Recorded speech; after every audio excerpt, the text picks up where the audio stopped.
உங்க சமூகம் எனக்கப்பா, நீங்க ஆமென். எத்தனை பேர் சொன்னீங்க ஆமென்?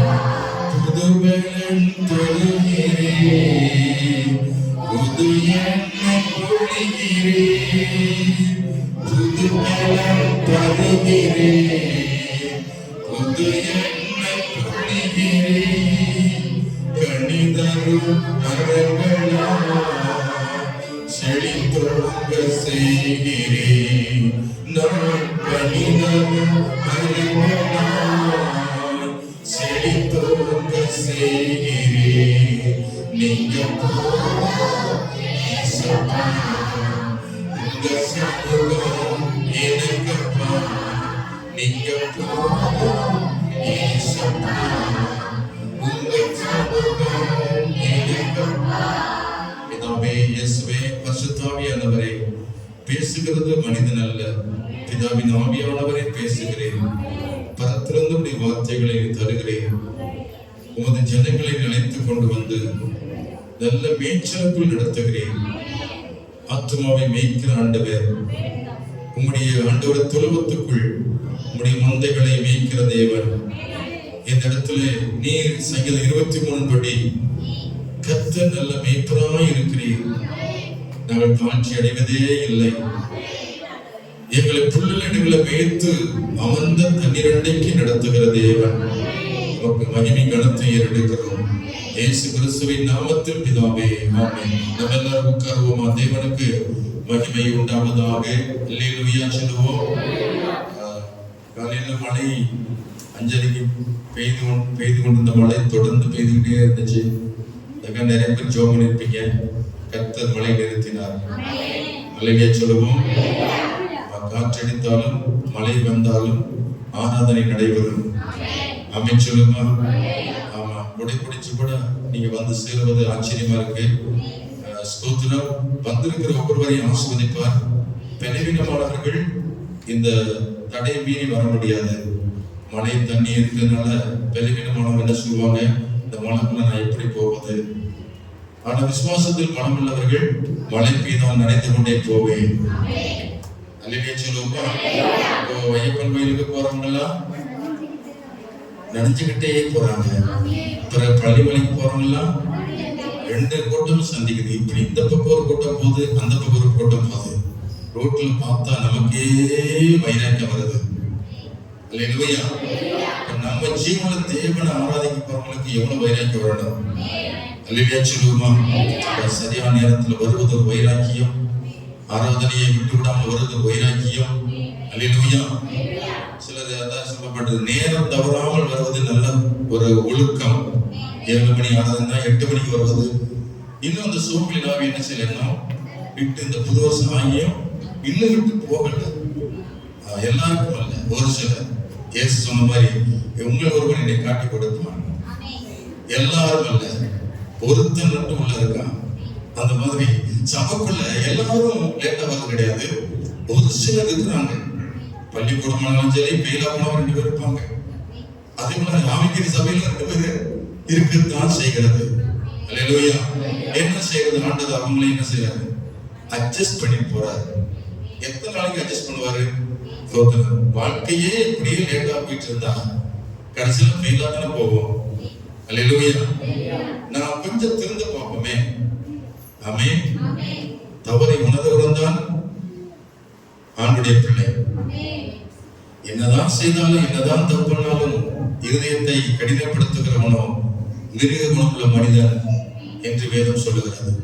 அவன் உணரான் என்று வேதம் சொல்லுது. அவன் ஆண்டுடைய பிள்ளைகள், ரட்சிக்கப்பட்ட பிள்ளைகள் உணர்வார்கள். தான் செய்த குறைகளை உணர்வார்கள்.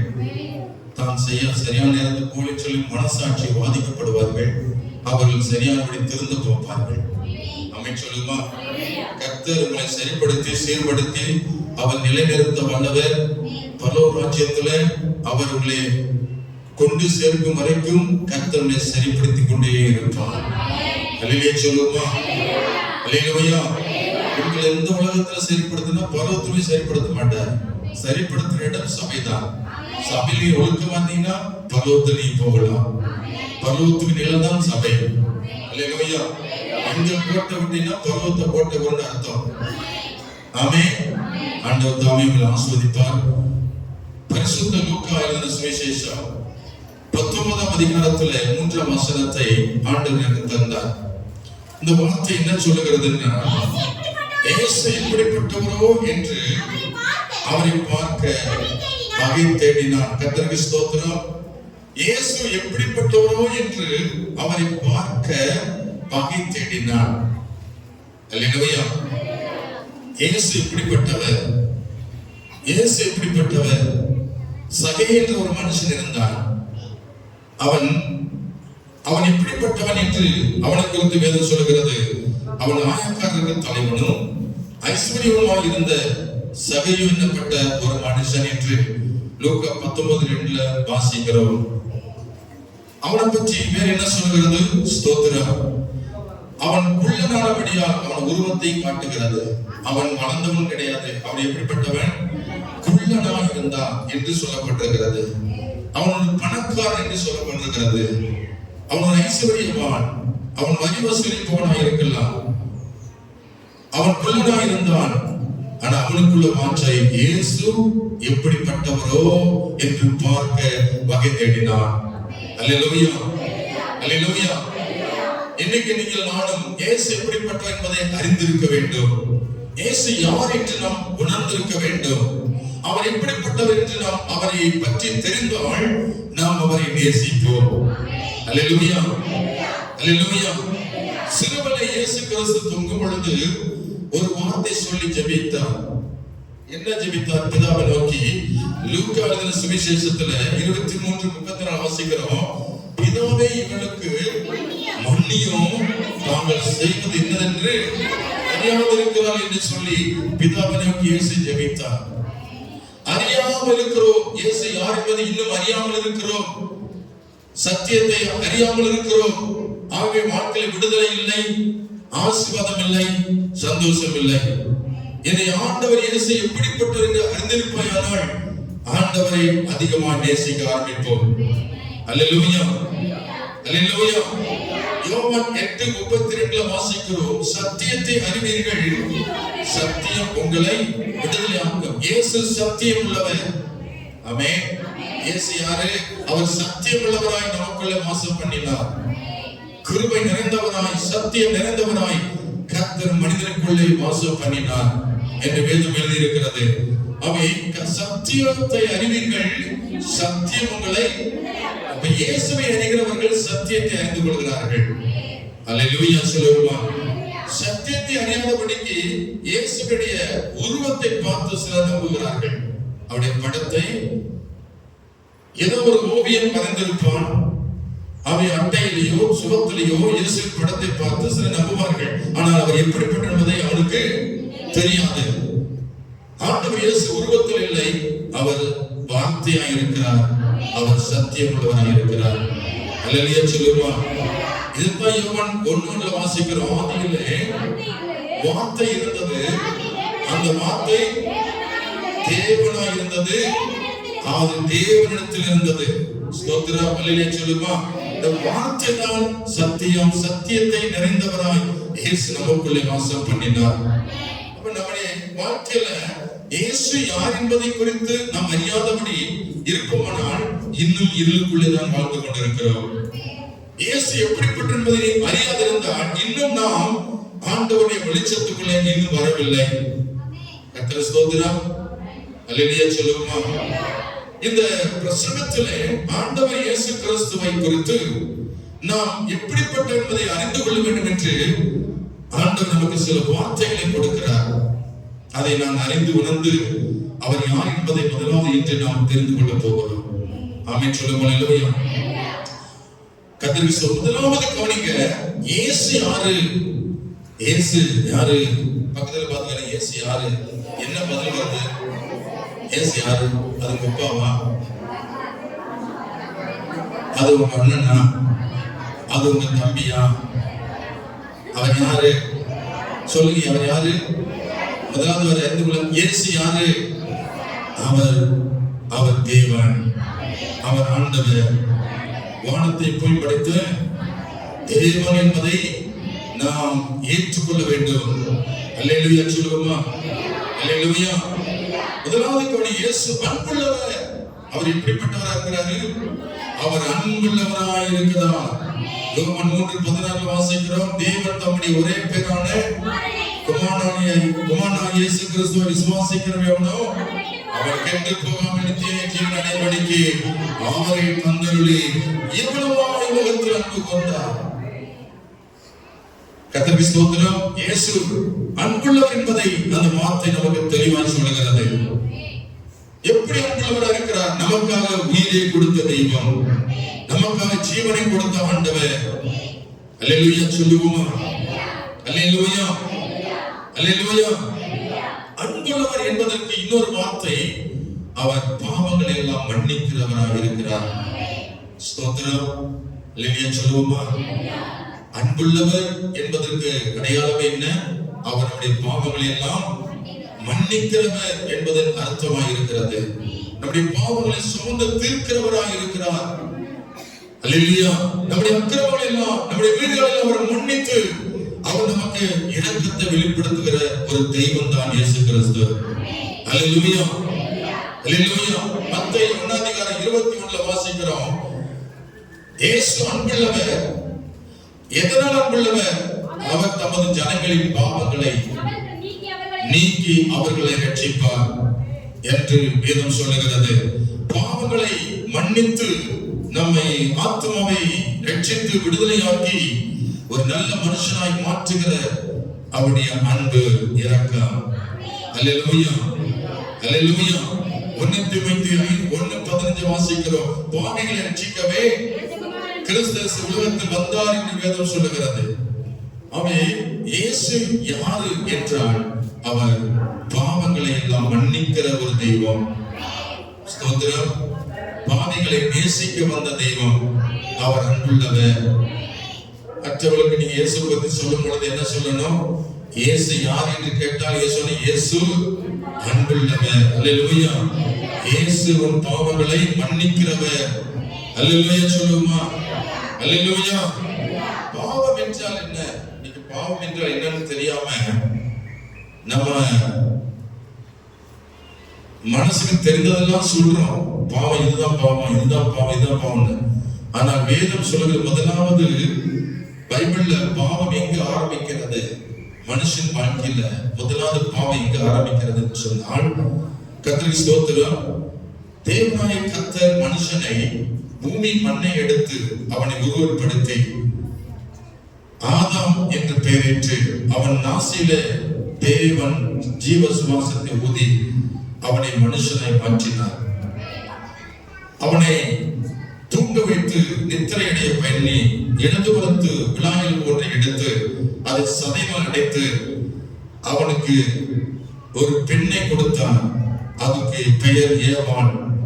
ஆதாம் ஏவாளை தேவன் படைத்து அவர்கள் வாழும்படி என்னென்னைக்கும் சாகாமல் உயிரோடு இருக்கும்படி கர்த்தர்களை ஆசீர்வதித்து அவனுக்கு கிழக்கிலே ஏதேன் என்ற தோட்டத்தை அவர் தந்தார். அந்த தோட்டத்துக்குள்ளே இவர்களை கொண்டு வந்து வைத்தார். ஆதாம் ஏவாளும் அவர்கள் ஏதேன் தோட்டத்தில் வாழ்ந்து கொண்டிருந்தார்கள். தேவனாய் கர்த்தர் அவளோடு உலாவிக் கொண்டிருந்தார். அல்லேலூயா சொல்லுமா? என்றென்றைக்கும் மரணத்தடையாமல் என்றென்றைக்கும் அவன் சுகமாய் இருக்கும்படி, அவன் என்றென்றைக்கும் வாழ்ந்திருக்கும்படி கர்த்தர் அவனை ஏதேன் தோட்டத்தில் வைத்தார். அவன் புசித்து கனிகளை எல்லாம் புசித்து அவன் உயிரோடு இருக்கும்படி கர்த்தருக்கு ஸ்தோத்திரம், ஜீவ விருட்சத்தின் கனியும் கொடுத்து அவனை கர்த்தர் வாழ வைத்தார். கர்த்தர் சொன்ன வார்த்தைக்கு அவன் என்ன செய்யவில்லை? கீழ்ப்படியவில்லை என்று வேதம் சொல்லுகிறது. தோட்டத்தில் எல்லா விருட்சத்தின் கனிகளை நீ புசிக்கவே புசிக்கலாம். ஆனால் நன்மை தீமை அறிந்தக்க அந்த தோட்டத்தில் இருக்கிற அந்த விருட்சத்தின் கனி என்ன செய்யாதே? புசிக்காதே. அந்த கனியை புசிச்சீங்கன்னா நீ சாகவே சாவா என்று ஆதியாகமம் 2ஆம் அதிகாரத்தில் ஆதியாகமம் 2ஆம் அதிகாரம் 17 வாசி பாருங்க. ஆதியாகமம் 2:17 ஆனால் நன்மை தீமை அறியத்தக்க விருட்சத்தின் கனியை புசிக்க புசிக்க வேண்டாம், அது நீ புசிக்கினாலே சாகவே சாவாய் என்றார். இன்னைக்கு நம்ம சபையில இப்பெல்லாம் சொன்ன நீ கேட்பீங்களா? சுத்தம் சுத்தமாக வை என்று சுகத்தில் எழுதியிருந்தார். அந்த வார்த்தை பார்த்து எத்தனை பேர் தான் சுத்தமா வச்சிருப்பாங்க? என்ன எழுதிருந்தாலும் சரி அது அசுத்தமா தான் வைப்போம். சுத்தம் எழுதியிருப்பாங்க, அசுத்தம் செய்யாதே, அங்கதான் அசுத்தம் நடந்துருச்சு. சபையில் ஒரு கண்டிஷன் கொடுத்தா எல்லாரும் என்ன செய்யறது இல்ல, அது ஏற்றுக்கொள்றது கிடையாது. எல்லாருமே ஒரு சிலர் ஏற்றுக்கொள்றாங்க, ஒரு சிலர் ஏற்றுக்கொள்றது இல்ல. ஆண்டவர் ஒரு வார்த்தை கொடுத்தாருன்னா உங்களால செய்ய முடியும் அதைத்தான் சொல்லுவார். நீ செய்ய முடியாத ஆண்டவர் பேச மாட்டார். ஆமென் சொல்லுங்க. அல்லேலூயா. ஆதாம் ஏவாளும் அவனால என்ன செய்ய முடியும்? செய்ய முடியும். நீ எல்லா கனியும் சாப்பிடலாம், ஆனா ஒரு மரத்தின் கனி மட்டும் சாப்பிடாத. அது சாப்பிடுனால என்ன செஞ்சிருவ? சாகவே சாவான்னு சொன்னாரே. நீங்க அந்த வார்த்தையை அவன் கேட்டிருந்தால் உலகம் முழுவதும் பாவத்துக்குள் ஆயிருக்காது. அல்லேலூயா. இங்கே தோட்டத்துக்குள்ள நடந்த சம்பவம், பிசாசானவன் பாவரூபத்தில் போய் எதை புசிக்காதன்னு கர்த்தர் சொன்னாரோ அதையே புசித்தான். சாராய கடையில சொல்லுவான், குடியை கெடுக்கும், குடிப்பழக்கம் உலகத்தை கெடுக்குன்னு போட்டிருக்கோம். அதை பார்த்துக்கிட்டே என்ன செய்யலாம்? குடிக்கிறவனுக்கு என்ன செய்ய? அவனுக்கு என்ன பேர்? குடிகாரன். குடிகாரனுக்கு அறிவு இல்லை, புத்தியும் இல்லை. ஸ்தோத்திரம். அங்க எழுதப்பட்டிருக்கு, குடியை கெடுக்கும், குடிப்பழக்கம். அப்ப அதை குடிக்காதுன்னு அங்க போட்டிருக்கு. அதை வாசிக்கிட்டே என்ன செய்யலாம்? அங்க ஆண்டவர் சொன்னாரு, அந்த மரத்தின் கனி என்ன செய்யாத? புசியாத சொன்னாரு. ஆனா அந்த மரத்தை பார்த்துக்கிட்டே போய் என்ன செய்யறாங்க? புசிக்கிறாங்க. சொல்லியும் அந்த ஏவாள் பார்த்தாள், பறித்தாள், புசித்தாள், கொடுத்தாள். ஆமென் சொல்லுங்க. அல்லேலூயா. ஏதேன் தோட்டத்தில் ஆரம்பித்த பாவம் உலகத்திலையும் பரவிக்கொண்டே இருந்தது. ஆதாமுடைய கீழ்ப்படியாமையினாலே பூமியில பாவம் பிரவேசித்தது. இந்த உலகத்துல முதல் பாவம், பெரிய பாவம் எதுன்னா கீழ்ப்படியாமை. எத்தனை நம்புறீங்க? பாவம் என்றால் என்ன? ரோமர் 5ஆம் அதிகாரம் 12ஆம் வசனமும் 19ஆம் வசனம் சொல்லுகிறது, இப்படியாக ஒரு மனுஷனாலே பாவமும் பாவத்தினாலே மரணமும் உலகத்தில் பிரவேசித்ததுல எல்லா மனுஷரும் பாவம் செய்தபடியா மரணம் எல்லாருக்கும் வந்தது போலவும் இதுவும் ஆயிற்று. இயேசு வந்ததும் ஆயிற்று. பழைய ஆதாம் பாவம் செய்தவன், ஆனா புதிய ஆதாமாக இயேசு வந்தார். ஆமென் சொல்லுங்க. அல்லேலூயா. அல்லேலூயா. பழைய மனுஷன் ஆதாம் பாவம் செய்தபடினால் முழுவதும் பாவத்துக்குள்ளானது. ஆனா புதிய ஆதாமாக இயேசு வந்தார். அவருடைய ஒரே கீழ்ப்படியினாலே அநேக நீதிமான்கள் பட்டிருக்கிறார்கள். அல்லேலூயா சொல்லுமா. 19 வசனம் சொல்கிறது, அன்றியும் ஒரே மனுஷனுடைய கீழ்ப்படியாமையினாலே அநேக பாவிகளாக்கப்பட்டது போல ஒருவருடைய கீழ்ப்படியாமையினாலே அநேக நீதிமான்கள் படுகிறார்கள். நீங்க சொல்லப்பட்ட வசனத்தை கவனிங்க. முதலாவது பாவம் என்ன சொல்லுங்க? பக்கத்துல வசனம், முதல் பாவம் என்ன? இது சாபரிக்க வரக்கூடாது. முதல் பாவம் என்ன? பெரிய பாவம் எது? சொல்லுங்க. பெரிய பாவம் எது? முதல் பாவம் எது? பெரிய பாவமும் பெரிய பாவமும் முதல் பாவமும் கீழ்ப்படியாமையே. இது நம்புறியா? விசுவாசிக்கிறியா? உண்மையா? சத்தியம் தானா? அல்லேலூயா. அல்லேலூயா. கீழ்ப்படியாமை என்பது எவ்வளவு பெரிய பாவம் என்பதை அந்த வார்த்தை நமக்கு தெளிவா சொல்லுகிறது. ஆதாமுடைய கீழ்ப்படியாமையினாலே முழு உலகமும் பாவத்துக்குள்ள ஆயிற்று. கர்த்தருக்கு ஸ்தோத்திரம். அல்லேலூயா. பாவம் என்றால் என்ன? கீழ்ப்படியாமல் போவதுதான் பாவம். ஸ்தோத்திரம். முதல் பாவமே கீழ்ப்படியாமை. ஆகவே பிரியமானவர்களே, பாவங்களை நாம் கவனித்து பார்த்தால் 2 வகையான பாவத்தை நாம் பார்க்க முடியும். ஒன்று தேவனுக்கு விரோதமான பாவம், இன்னொன்று மனிதனுக்கு விரோதமான பாவம். மனிதனாக நாம் எந்த பாவத்தை செய்து கொண்டிருக்கிறோம்? தேவனுக்கு விரோதமான பாவம் இருக்கிறது, மனிதனுக்கு விரோதமாய் செய்கிற பாவம் இருக்கிறது. இது குறித்து ஸ்தோத்திரம் மத்தேயு 12:32 வாசிக்கிறோம். மத்தேயு 12:32 சொல்லுகிறது, எவனாகிலும் மனுஷகுமாரனுக்கு விரோதமாய் வார்த்தை சொன்னால் அது அவனுக்கு மன்னிக்கப்படும். எவனாகிலும் பரிசுத்த ஆவிக்கு விரோதமாக பேசினால் அவனுக்கு இம்மையிலும் கருமையிலும் அவனுக்கு மன்னிக்கப்படாது. இங்க மன்னிக்கப்படுகிற பாவம் இருக்கிறது, மன்னிக்கப்படாத பாவம் இருக்கிறது. மனிதனை நாம் எந்த பாவத்தை செய்து கொண்டிருக்கிறோம்? கீழ்ப்படியாமை என்பது ஒரு மோசமான ஒரு பாவம். எவ்வளவு சொல்லியும் அநேகர் என்ன செய்யறதில்ல, கீழ்ப்படிவது இல்ல. வீட்டுல பெற்றோர்கள் தன் பிள்ளைகளை எவ்வளவோ ஆலோசனை கொடுத்து பாக்குறீங்க. உங்க பிள்ளைகள் கீழ்ப்படுகிறதா? கீழ்ப்படுகிறத பாக்குறீங்களா? எத்தனை பேர் சொல்ல முடியும் என் பிள்ளை எனக்கு கீழ்ப்படுதுன்னு? 2 பேர் தான் கை தூக்குறாங்க, 2-3 பேர் தான். மீதி உள்ளவங்களுக்கு கல்யாணம் முடியல, இனிமே சொல்லணும் பார்த்து அப்படின்னு கையை தூக்காம இருக்கீங்கன்னு நினைக்கிறேன். அல்லேலூயா சொல்லுமா? அல்லேலூயா. அப்ப பெற்றோர்கள் தன் பிள்ளைகள் எனக்கு கீழ்ப்படின்னு நினைக்கிறாங்க. கீழ்ப்படியாமல் போனால் அவளுக்கு கோபம் வருகிறது. பிள்ளைகளை திட்டுகிறார்கள், அடிக்கிறார்கள், உதைக்கிறார்கள், பல தண்டனை கொடுக்கிறாங்க. மனிதனாக நாமே அப்படி செய்வோம். ஆண்டவருடைய வார்த்தைக்கு நாம் கீழ்ப்படியாமல் போனால் எவ்வளவு பெரிய பனிஷ்மெண்ட் இருக்கிறது, எவ்வளவு பெரிய தண்டனை இருக்கிறது. Price the lord. அல்லேலூயா.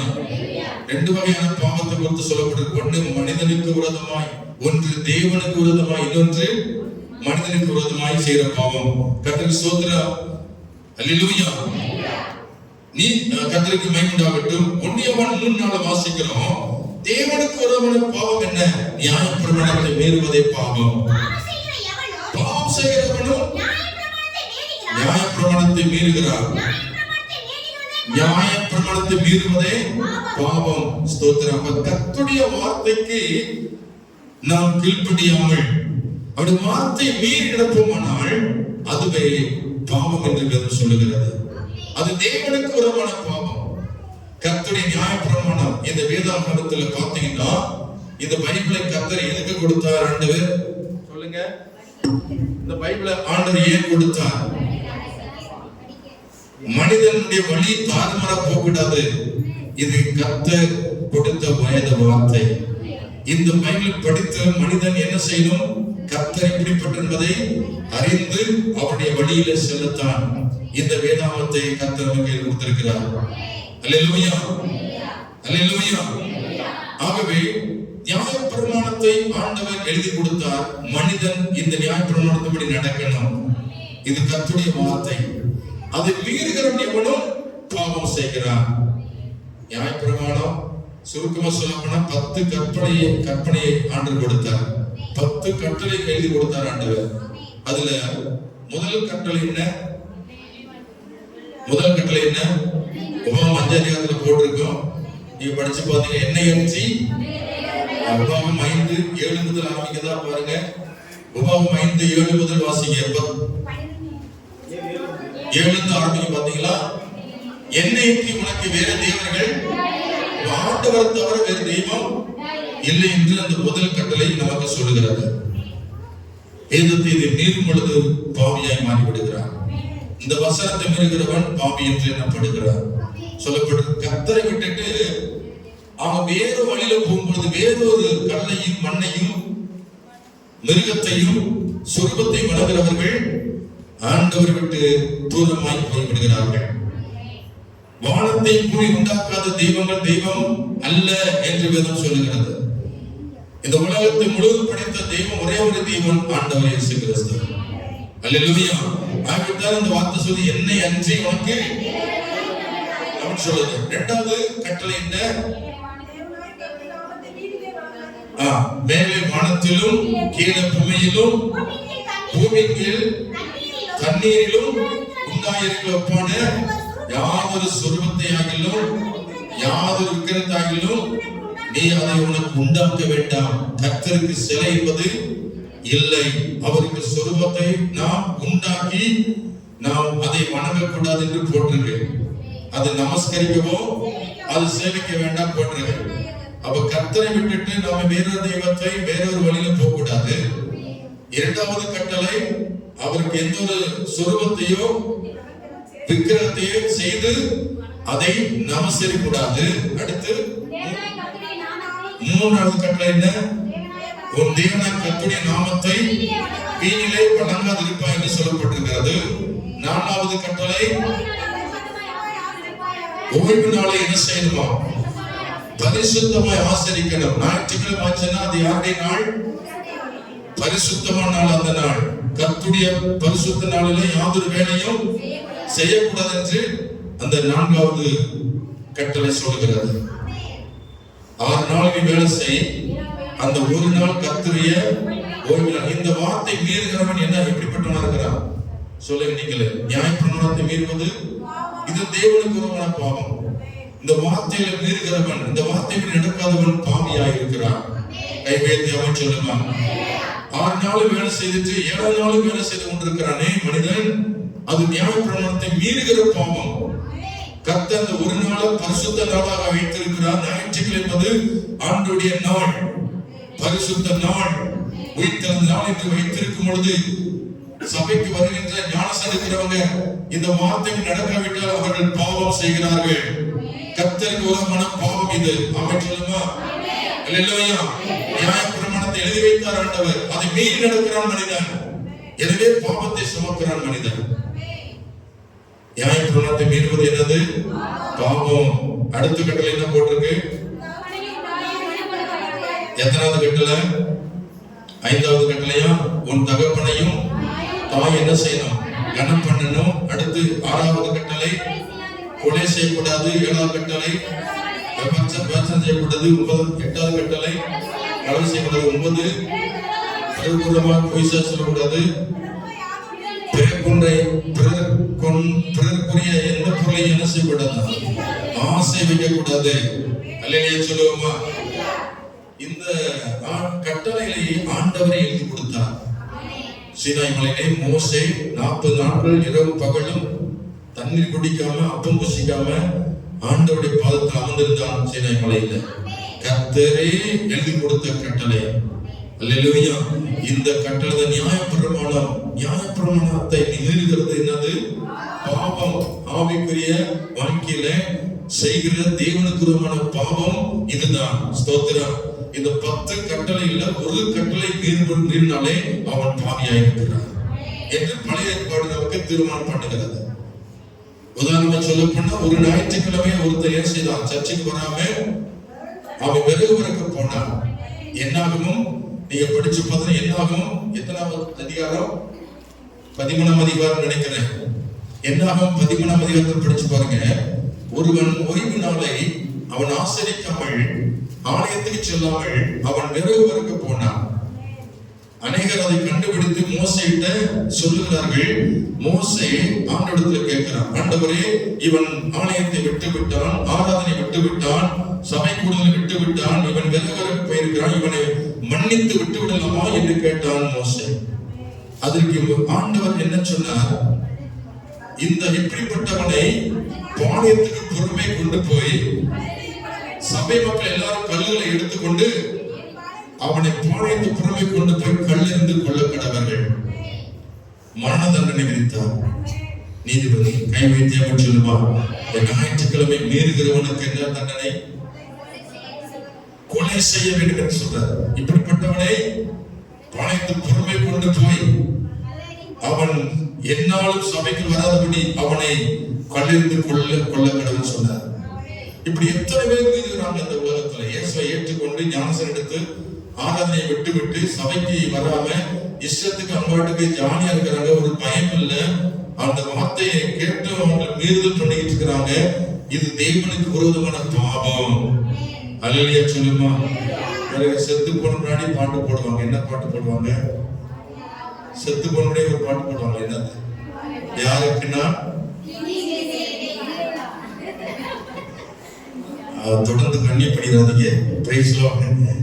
யாருக்குன்னா தீங்கு செய்தேன். அந்த இறைவனை சொல்லித்தான் பாருங்க. யாருக்கு தீங்கு செய்? இறைவனுக்கு தானே தீங்கு செஞ்சீங்க. ஆராதனை விட்டு வருவங்க யாருக்கு விரோதம்? இறைவனுக்கு விரோதமான பாவம். அல்லேலூயா. கர்த்தரை விட்டு வேற வழியில போறவங்க இறைவனுக்கு விரோதமான பாவம். Price the lord. அல்லேலூயா. 6 நாள் வேலை செஞ்சார், இந்த ஒரு நாள் கர்த்தருடைய பரிசுத்த நாள்னால யாதொரு வேலை செய்யாதனாரு அதை மீறிய வேலை செய்து சர்ச்சுக்கு வராம போறான். அப்ப தேவனுக்கு விரோதமான பாவம். தாய் தகப்பனை கணவன் சொன்னாரு, தாய் தகப்பனை கணவன் பண்றது கிடையாது, அதுவும் தேவனுக்கு விரோதமான பாவம். கொலை செய்யாத சொன்னாரு, கொலை செய்யலாம், அது தேவனுக்கு விரோதமான பாவம். பொய் சொல்லாத சொன்னாரு, பொய் சொல்றாங்க, அதுவும் தேவனுக்கு விரோதமான பாவம். பிறகுரிய எதை என்ன செய்யக்கூடாது? ஆசை வச்சு இச்சை கூடாதுன்னு சொன்னாரு, ஆனா அதைத்தான் செய்கிறார்.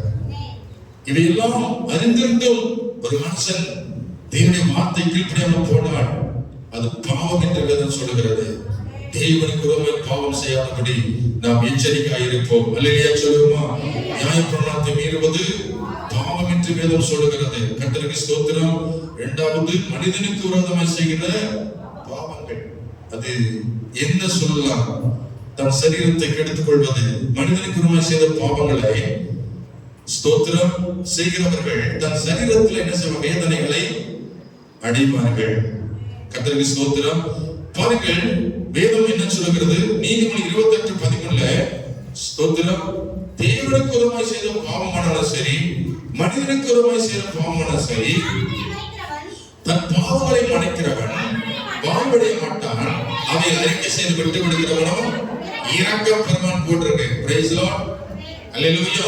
தன் பாவங்களை மறைக்கிறவன் என்ன செய்ய முடியாது? வாழ்வடைய மாட்டான், அவை அறிக்கை செய்து விட்டு விடுகிறவன் இரக்கம் பெறுவான் போட்டிருக்கு. அல்லேலூயா சொல்லுவோமா? அல்லேலூயா. ஆண்டவருடைய சமூகத்தில் நாம் செய்த பாவத்தை அறிக்கை செய்து விட்டு விட்டாலே ஆண்டவர் மன்னிக்கிறார். மன்னித்து இரக்கம் செய்து உனக்கு ஒரு வாழ்க்கை கொடுக்கிறார். ஆமென். அல்லேலூயா. ஆண்டவருக்கு மகிமை உண்டாகட்டும். அடுத்த ஒரு தலைப்பு பாருங்க, பாவத்தினால் வருகிற தீமைகளையும் அதுக்கு தண்டனை பைபிள் போட்டிருக்கு. பாவம் செய்கிறவன் என்ன தீமை அடைவான், அவனுக்கு என்ன தண்டனை இருக்கிறது பைபிள் தெளிவா போட்டிருக்கு. சங்கீதம் 30:3 படிச்சு பாருங்க, பாவம் செய்கிறவனுக்கு என்ன நடக்கிறது. சங்கீதம் 38:3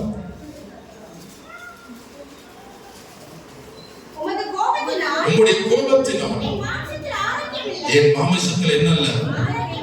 ஆரோக்கியம் இல்லை. என் பாவத்தினால் என் எலும்புகள் என்ன இல்ல? பாவம் செய்கிறவனுக்கு என்ன இருக்காது? சொல்லுங்க. தேவனுக்கு விரோதமாய் செய்த பாவமான சரி, மனிதனுக்கு விரோதமாய் செய்த பாவமான சரி, அப்படிப்பட்டவனுக்கு என்ன உண்டாகிறதுனா, பாவத்தில் இருக்கிறவனுக்கு ஆரோக்கியத்தை இழந்து விடுகிறார்.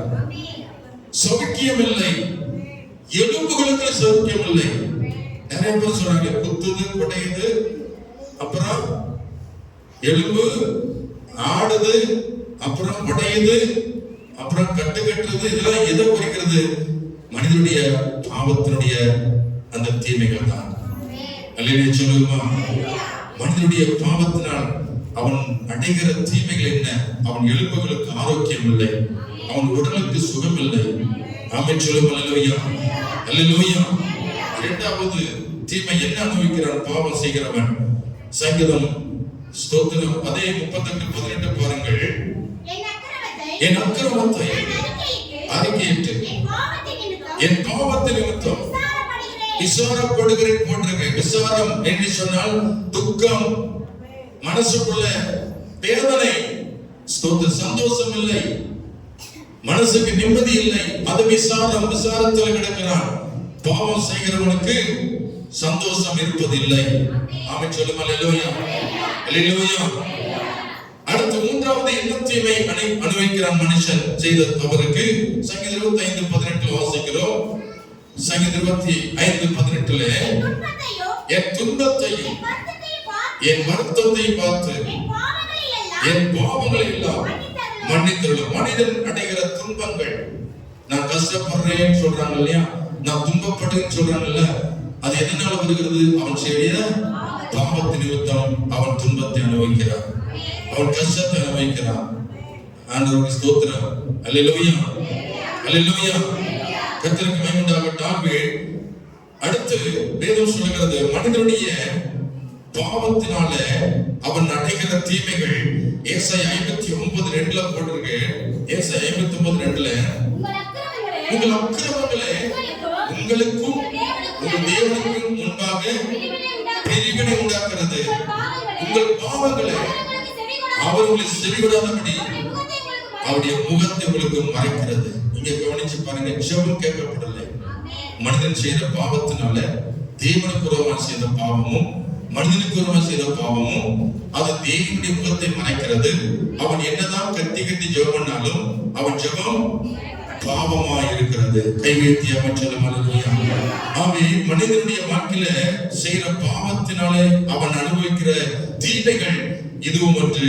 உங்கள் ஜெபம் கேட்கப்படாது. நிறைய பேர் சொல்றாங்க, நான் ஜெபம் பண்ணி பார்க்கிறேன், எனக்கு ஒரு பதிலும் வரமாட்டேங்குது. நானும் உபவாசம் பார்க்கிறேன், நானும் ஒரு இரவு ஜெபத்துல விழுந்து விழுந்து ஜெபம் பண்ணி பார்க்கிறேன், எனக்கு ஒரு பதிலும் வரலையே. எதனால வரல? உங்கள் பாவங்களே உங்கள் சத்தத்தை அவர் கேட்காதபடி அவர் செவியை அடைக்கிறது. அல்லேலூயா சொல்லுமா? அல்லேலூயா. ஆவே நீங்க செய்யற பாவத்தினால உங்கள் ஜெபம் கேட்கப்படாது. எத்தனை விசுவாசிக்கிறீங்க? அல்லேலூயா.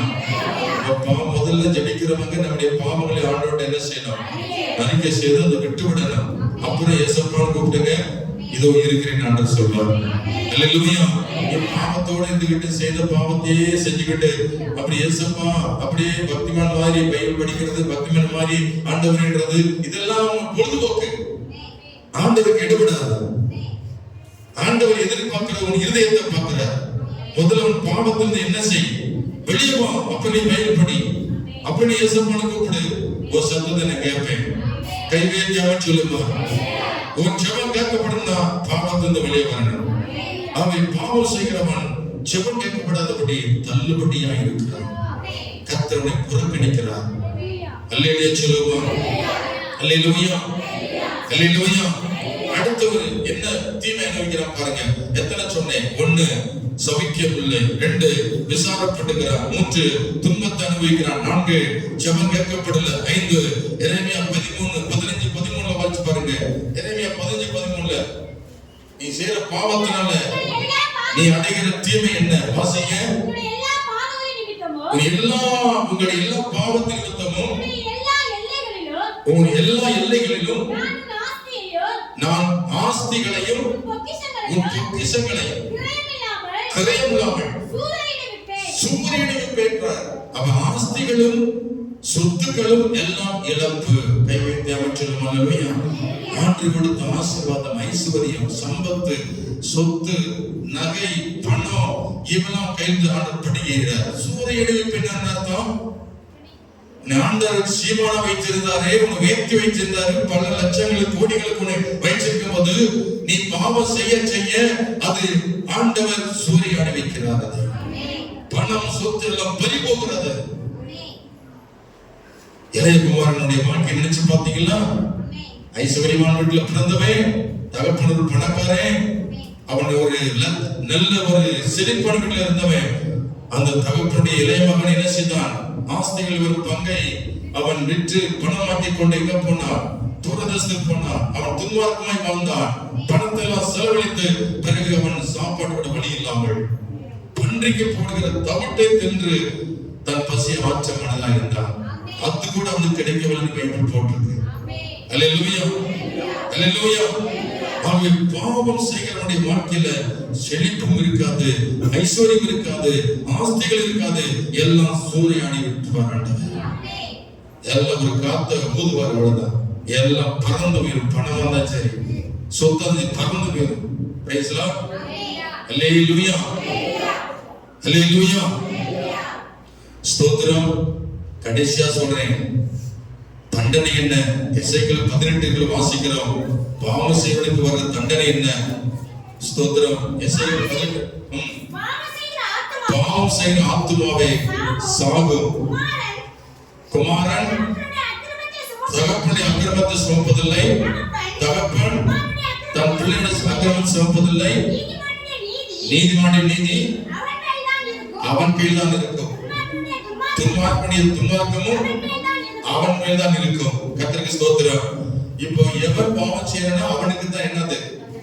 தண்டனை என்று வேதம் சொல்றது. எவன் செய்யறானோ அவனுக்கு தான் தண்டனை. அவன் பாவத்தை பிள்ளை சுமக்கிறது, பிள்ளை செய்யறது பாவத்தை தகப்பன் சுமக்கிறது இல்ல. யாரு செய்தாங்களோ அவனிடத்துல தான் ஆண்டவர் பனிஷ்மெண்ட் கொடுக்கிறார். பாவத்தின் சம்பளம் ரோமர் 6:21 வாசிக்கிறோம். தண்டனை என்ன? பாவத்தின் சம்பளம் மரணம். ஸ்தோத்திரம். அல்லேலூயா சொல்லுமா. அல்லேலூயா அல்லேலூயா. அந்தரங்க பாவங்களை வெளிச்சத்துக்கு கொண்டு வந்தீர் என்று சங்கீதத்தில் வாசிக்கிறோம். நாம் செய்கிற ஒவ்வொரு ரகசிய பாவங்களையும், நாம் செய்கிற ஒவ்வொரு மீறுதலையும் கர்த்தர் வெளிச்சத்துக்கு கொண்டு வர கடைசியாக என்ன வெளிச்சம்? மரணம் அடைந்து விடுகிறோம். பிரியமானவர்களே, நம்முடைய பாவங்களை குறித்து நாம் ஸ்தோத்திரம் நாம் எச்சரிக்கையா இருக்க வேண்டும் என்று வேதம் நமக்கு சொல்லுகிறது. அவை பாவத்தினால் வர தீமைகளையும் பாவத்தில் வருகிற தண்டனைகளையும் வேதம் சொல்லுகிறது. இவைகளிலிருந்து தேவன் உன்னை விடுவிக்க வேண்டும். அல்லேலூயா சொல்லுமா. அல்லேலூயா. அவை இயேசு கிறிஸ்துவின் பாவத்தை எல்லாம் மன்னிக்கிறவர். ஆமென். மரணத்துக்கான பாவத்தை ஆனாலும் சரி, ஸ்தோத்திரம், இம்மைக்குரிய பாவமானாலும் சரி, கர்த்தர் எல்லா பாவத்தையும் மன்னிக்க அவர் போதுமானவர். அவர் அன்புள்ளவராக இருக்கிறார். அல்லேலூயா சொல்லுவோமா. அல்லேலூயா. ஆண்டவர் இயேசு கிறிஸ்து இந்த பூமிக்கு வந்தார். அவர் எந்த மனுஷனையும் வெறுக்கல, எந்த மனுஷனையும் நியாயந்திருக்க வரல, எந்த மனுஷனையும் அழிக்க வரல, எல்லா மனுஷனையும் நேசிக்க வந்தார். அல்லேலூயா சொல்லுமா. முக்கியமாக பாவிகளுக்கு நேசிக்க வந்தார். பாவிகளுக்கு தம்முடைய வழியை தெரிவிக்க வந்தார். அதற்காக இயேசு என்ன செய்தார்? இந்த பூமியில வந்து பிலிப்பியர் 2:8 சொல்லுகிறது, சிலுவையின் மரணம் பரியந்த அவர் என்ன செய்தார்? தம்மை தாழ்த்தி கீழ்ப்படிந்தார் போட்டு அவர் கீழ்ப்படிந்தவராக. நம்ம எல்லாருக்காகவும் இயேசு என்ன செய்தார்? நீங்க கீழ்ப்படியாம போனீங்க, ஆனா இயேசுவோ மரண பரியந்தம் அவர் தன்னை தாழ்த்தி அவர் கீழ்ப்படிந்தவராகி நமக்காக சிலுவையில் தொங்கினார், நமக்காக ரத்தம் சிந்தினார். நமக்கு ஒரு முன்மாதிரியா இயேசு அவர் எல்லா தேவனுடைய வார்த்தைகளுக்கு கீழ்ப்படிந்தார். எனவே அவரை பின்பற்றுகிறவர்கள் தேவனுக்கு கீழ்ப்படிவார்கள். அல்லேலூயா. இயேசு கிறிஸ்து நம்ம எல்லாருக்காகவும் அவர் சிலுவையிலே அவர் ரத்தம் சிந்தினார். நம்ம எல்லாருக்கும் அவர் கீழ்ப்படிந்தார் என்று வேதம் சொல்கிறது. அவர் மரண பரியந்தம், அதாவது சிலுவையின் மரண பரியந்தம் அவர் கீழ்ப்படிந்தவராகி தம்மை தானே தாழ்த்தினார். பாருங்கள், நமக்காக அவர் கீழ்ப்படிந்தார் அல்லவா? நாம் அவருக்காக கீழ்ப்படிய வேண்டாமா? நாம் கீழ்ப்படியாமல் போனால் பாவத்தை சுமந்து கொண்டிருப்போம். இயேசுனுடைய பாவங்களை நாம் சுமந்திருக்க அவர் சிலுவையிலே கீழ்ப்படிந்தார். பிலிப்பியர் 4:2 வாசித்தோம். கடைசியா சொல்லி முடிக்கிறேன். ஏசாயா 53 4-5 வசனங்கள் படித்து முடிக்கிறேன். ஏசாயா 53 4-5 படிச்சு பாருங்க. மெய்யாகவே நம்முடைய பாடுகளை ஏற்றுக்கொண்டு நம்முடைய துக்கங்களை சுமந்தார். நாமோ அவர் தேவன் அடிபட்டு பாதிக்கப்பட்டு சிலுவைப்பட்டவர் என்றினோம். நம்முடைய மீது நிமித்தம் அவர் காயப்பட்டு நம்முடைய அக்கிரம நிமித்தம் அவர் நொறுக்கப்பட்டார். நமக்கு சமாதானத்தை உண்டு பண்ணும் ஆக்கினை அவர் மேல் வந்தது. அவருடைய தழும்புகளால் குணமாகிறோம். இயேசு கிறிஸ்து சிலுவையில் நம்முடைய பாவங்களை நாம் சுமந்து தீர்த்தார். நம்முடைய அக்கிரமங்களை எல்லாம் அவர் சுமந்து தீர்த்தார். அவர் துக்கம் நிறைந்தவராய் பாடு அனுபவித்தவராய் இருந்தார். எதனால? உங்கள் மீது அன்பினால. இயேசு எப்படிப்பட்டவர்? அவர் அன்புள்ளவர். ஜோமண்டமா அவர் அன்புள்ள தெய்வம். அந்த அன்பிற்கு அடையாளம் உங்கள் பாவங்களை மன்னிக்கிறவர். கிழக்கு மேற்கை வளர்த்தோருமாய் அவர்கள் பாவங்களை உங்களை விட்டு விளக்கினார். பாவத்துக்கு தக்கபடி உனக்கு தண்டனை கொடுக்காமல் இயேசுதாமே சிலுவையின் மரணத்தினால் அவர் சிந்த இரத்தத்தினால் அவருடைய எல்லா பாவங்களையும் சுமந்து தீர்த்தார். இயேசு அன்புள்ளவர் தான். இயேசு எனக்காக அவர் சிலுவை சுமந்தார். நான் அடைய வேண்டிய தண்டனையை அவர் ஏற்றுக்கொண்டார். என் துக்கத்தை அவர் ஏற்றுக்கொண்டார். என் மரணத்தை அவர் ஏற்றுக்கொண்டார். எனக்கு வந்த கஷ்டங்களையும் தீமைகளையும் அவர் ஏற்றுக்கொண்டார். இயேசு அன்புள்ளவர் தான். அவர் எப்படிப்பட்டவர்? அவர் நம்முடைய பாவங்களை சுமந்து தீர்த்த தெய்வ ஆட்டுக்குட்டியானவர். எல்லா கண்ணுபடி ஆண்டவரே, நான் ஒருபோது கீழ்ப்படியாம போக மாட்டேன், கீழ்ப்படிந்தே நடப்பேன். ஆண்டவரே, ஒப்பு கொடுப்ப கீழ்ப்படியாமதான் அநேக வாழ்க்கை சீரழிஞ்சு போச்சு. ஆசீர்வாதம் இல்லாம போச்சு. நிம்மதியை வந்துட்டாங்க, சந்தோஷத்தை வந்துட்டாங்க, வாழ்க்கையில் ஆசீர்வாதம் இல்லை, தேவ கிருபை வந்துட்டாங்க. கீழ்ப்படியாதனால்தான், நீ கர்த்தருக்கு கீழ்ப்படிந்து நடந்தால்தான் உன்னை கர்த்தர் ஆசீர்வதிப்பான், நீ வாழ வைப்பான். இயேசுவின் பாவங்களை மன்னிப்பான். ஆண்டவருக்கு நல்ல வாழ்க்கை கொடுப்பான். ஏதோ ஒரு பாவம் உன் வாழ்க்கை கெடுத்து கொண்டே இருக்கிறது. ஏதோ ஒரு பாவம் உன்னை சூழ்ந்து கொண்டிருக்கிறது. ஏதோ ஒரு பாவம், கீழ்ப்படியாமை என்ற பாவம். கீழ்ப்படியாமை என்ற பாவம். நீ கொலை செய்யல, நீ மற்ற பொய் சொல்ல, மற்ற பாவம் செய்யல, ஆனா கர்த்தருடைய வார்த்தைக்கு நீ கீழ்ப்படியாம போகிறையே, அதுதான பெரிய பாவம். அதுதான முதல் பாவமா இருக்கிறது. எல்லாம் சொல்லுங்க, ஆண்டவரே நான் கீழ்ப்படியாமல் போய் நான் சாபத்துக்குள்ளாய் கூடாது. நான் கீழ்ப்படியாமல் போய் துன்பத்தையும் கஷ்டத்தையும் தண்டனை அனுபவிக்க கூடாது. உமக்கு நான் கீழ்ப்படிந்து நடப்பேன் ஆண்டவரே. எத்தனை சொல்ல முடியும்? என் வாழ்க்கையில ஏதோ கீழ்ப்படியாம இருந்திருக்கிறது. இது வரைக்கும் வாழ்க்கையில் அடைந்த துன்பம், இதுவரைக்கும் வாழ்க்கையில் அடைந்த கஷ்டங்கள் என்ன காரணம்? ஆண்டுடைய வார்த்தை கீழ்ப்படியாத காரணம். நீ கீழ்ப்படியாத வாழ்க்கையில இவ்வளவு பெரிய துன்பம், இவ்வளவு பெரிய பாடு, கஷ்டத்தை நீ அனுபவித்துக் கொண்டிருந்தாய். இன்னைக்கு ஆண்டவனோட பேசுகிறார். நீ இந்த வருஷத்துல உன்னோட ஆண்டவர் பேசிக் கொண்டிருக்கிறார். உன் வாழ்க்கையை தேவன் ஆசீர்வதிக்க போகிறார். உன் வாழ்க்கையில தேவன் மன்னிப்பை கொடுக்க போகிறார். ஆண்டவர் புதிய வாழ்க்கை கொடுத்து உன்னை ஆண்டவர் ஆசீர்வதிக்கிற தேவன் இயேசு கிறிஸ்து. அவர் அன்பாகவே இருக்கிறார், உண்மையில இரக்கமாய் இருக்கிறார், உண்மையில மனதுக்கமாய் இருக்கிறார். அவர் அன்புள்ள தேவன். உன்னை அழிக்க அவருக்கு பிரியமில்லை, உன்னை விட்டு விலக அவருக்கு மனதில்லை. நீ அழுது கொண்டிருப்பதை அவர் பார்த்து வேடிக்கை பார்க்கிற தேவன் அல்ல. நீ வேதனைப்படுகிறதையும், நீ கஷ்டப்படுகிறதையும், துன்பத்தை அனுபவிக்கிறதையும் ஆண்டவர் பார்த்து கொண்டுதான் இருக்கிறார். அதற்கு என்ன காரணம்? நீ செய்த பாவம் தான், நீ செய்த அக்கிரமம் தான், நீ செய்த துரோகம் தான். வாழ்க்கையிலே இவ்வளவு தீமை அனுபவித்துக் கொண்டிருக்கிறார். நீ ஆண்டவரோடு ஒப்புரமாக்கி தேவனை புறத்துக்கு விரோதமாகவும் உமக்கு விரோதமாக பாவம் செய்து தேவ சமூகத்துல நான் ஒப்பு கொடுப்போமா? ஒப்பு எத்தனை பேர் சொல்றீங்க, உண்மையிலேயே என் வாழ்க்கையில நான் துன்பத்தை அனுபவித்துக் கொண்டிருக்கிறேன் என்று சொல்றவங்க, உண்மையிலேயே என் வாழ்க்கையில நிம்மதி இல்லை, உண்மையிலேயே வாழ்க்கையில சந்தோஷமே கிடையாது என்று சொல்லும்போது கை வலதுகை உயர்த்தி ஆண்டவருமாக உயர்த்தி காண்பீங்க. உண்மையிலேயே என் வாழ்க்கையில நிம்மதி இல்லை, உண்மையிலேயே என் வாழ்க்கையில சந்தோஷம் இல்லை, உண்மையிலேயே என் உடல் ஆரோக்கியம் இல்லை, நான் கஷ்டப்படுகிறேன், நான் அடிமைப்பட்டு கிடக்கிறேன், என் வாழ்க்கையில ஆசீர்வாதம் இல்லை, என் வாழ்க்கையில வெற்றி இல்லை என்று சொல்லுங்க. மாத்திரம் கை உயர்த்தி தேவனுக்காக ஒப்பு கொடுத்து பாருங்க. அநேகர் கை உயர்த்திருக்கீங்க. ஆண்டவருக்கு உன்னோட பேசி இருக்கிறார், கர்த்தரோட பேசி இருக்கிறார், ஆண்டவரோட பேசி இருக்கிறார். இன்று உன்னை நேசிக்கிறார். அவர் எப்படிப்பட்டவர்? அவர் உனக்காக அன்புள்ளவராக இருக்கிறார். அன்புள்ளவர் பாவங்களை மன்னிக்கிறவர். ஆண்டவரை கை உயர்த்திருக்கிற ஒவ்வொரு மேல ஒரு ரத்தத்தை தெளிங்கப்பா, பாவ சாபத்தை விடுதலை ஆக்குங்கப்பா, வெளியே கொண்டு வந்த ஆண்டவரே, அடிமத்திலிருந்து வெளியே கொண்டு வந்தப்பா. நிம்மதி இழந்திருக்கிறாங்க ஆண்டவரே, சந்தோஷத்தை இழந்திருக்கிறாங்க ஆண்டவரே, ஐஸ்வர்யத்தை இழந்திருக்கிறாங்க ஆண்டவரே, செழிப்பை இழந்திருக்கிறாங்க ஆண்டவரே, வாழ்க்கையில் பல தோல்வி அடைந்திருக்கிறாங்கப்பா, வாழ்க்கையில் பல இழப்புகள் அடைந்திருக்கிறாங்க ஆண்டவரே. நீ கண்ணோக்கி பாட மாட்டவரே, கண்ணோக்கி பாட மாட்டவரே, கண்ணோக்கி பாட இயேசுவே. அல்லேலூயா, அல்லேலூயா. எல்லாம் எழுந்து நிற்போமா?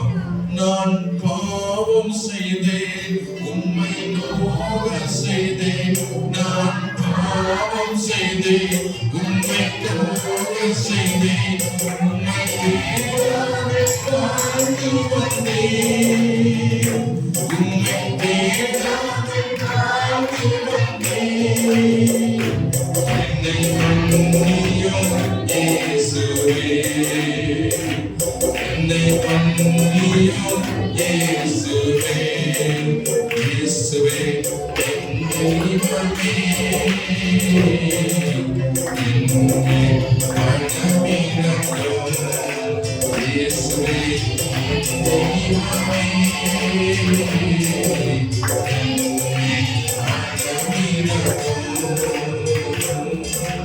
இயேசுவே.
அவர் நம்முடைய பாவங்களை மன்னிக்கிற தெய்வம். இவர் எப்படிப்பட்டவர் என்று அவரை பார்க்க வகை தேடின சகைவு. சகை வீட்டுக்கு இயேசு போனார். வீட்டுக்கு போன உடனே நடந்தது, அவன் பாவ உணர்வடைந்தான். ஆண்டவரே, நான் யாரிடத்திலாவது அநியாயமாய் வாங்கினது உண்டானால் அது நான் தனியாய் திருப்பி கொடுக்கிறேன் சொல்லி மனம் திரும்பினான் என்று வேதம் சொல்லுகிறது. வீட்டுக்கு ரட்சிப்பு வந்தது. இவனும் ஆபிரகாமுக்கு குமாரனா இருக்கிறானே, இவனும் தேவனுடைய பிள்ளையா இருக்கிறானே என்று சொல்லி ஆண்டவர் சகையை ரட்சித்துக் கொண்டார். பாவியாயிருந்த அவனை ஆண்டவர் நேசித்தார்.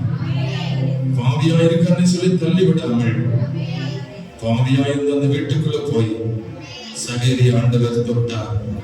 சகையை ரட்சிக்கப்பட்டான், மனம் திரும்பினான். இயேசு அவன் பாவத்தை மன்னித்தான். இயேசு அவன் பாவங்கள் எல்லாம் மன்னித்தான். அவன் மீது இரக்கம் கொண்டான், அவன் மீது மனதுருக்கம் கொண்டான். அவனை கைவிடவில்லை. கர்த்தர் தன் பிள்ளையை ஏற்றுக் கொண்டார். இன்று ஆண்டவர் உன்னை நேசிக்கிறார். இன்று உன்னை நேசிக்கிற ஆண்டவர் கர்த்தர் பாவங்கள் எல்லாம் மன்னிக்கிறார். ஆண்டவர் உன்னை ஆசீர்வதிப்பார். ஜெபிப்போமா.